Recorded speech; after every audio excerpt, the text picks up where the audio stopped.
there. Was this the kind of, from an economic perspective, because obviously democracy, I suppose, is the winner here, but from an economic perspective, was the result from yesterday's elections the worst outcome? Yes, the markets had not basically anticipated this. More like they were hoping for a single party governed by AK Party, but not so much to be able to rewrite the constitution to switch into a presidential system. It will have great implications on the democracy side, but not so much on the economy, obviously, going forward.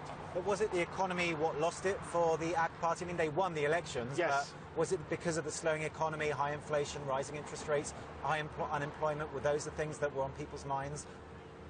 Definitely the case, because if you look at the historic votes in favor of AK Party, about 85% of the party base always voted in support of the economic progress, which again in the last 2 to 3 years really has failed in the sense that persistent inflation in the 8 to 9% range, and obviously high inflation and high unemployment in the 11% range, and obviously the growth, which has slowed down almost half the rate up until the 2008. Between 2002 and 2008. We've already seen the Turkish lira tanking this morning, plumbing new depths, record lows for the Turkish lira. What impact is that going to have on the Turkish economy and the current uncertainty, which could last for 45 days? They've got to form a coalition, could lead to new elections.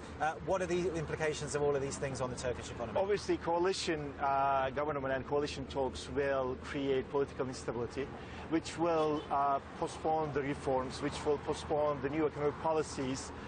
So this will likely force the central bank of Turkey, which will meet on the 23rd of June, to relook at the rates, most likely in terms of raising the rates, because we have about 5 to 6% current account deficit that needs to be financed every month.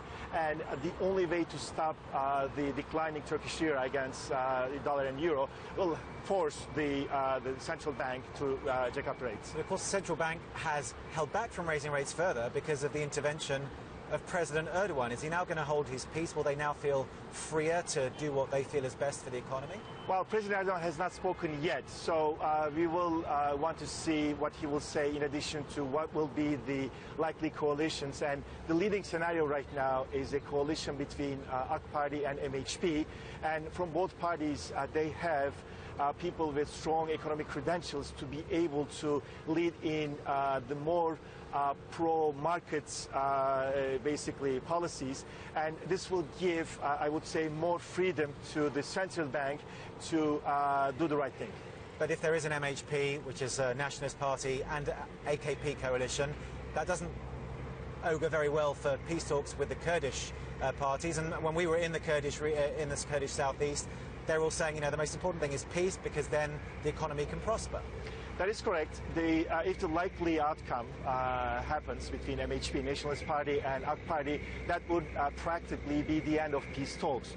And remember that as early as 45 days or less than a year, Turkey will have to go for early elections. So all the four parties that are now in the parliament will need to be very strategic about whom they partner up with and what they say. And especially the pro-Kurdish party, which in my mind is turning into more like Syriza or Podemos in Spain, will need to be even more careful, because a lot of people from the other parties also voted for in support of them to be able to stop AK Party.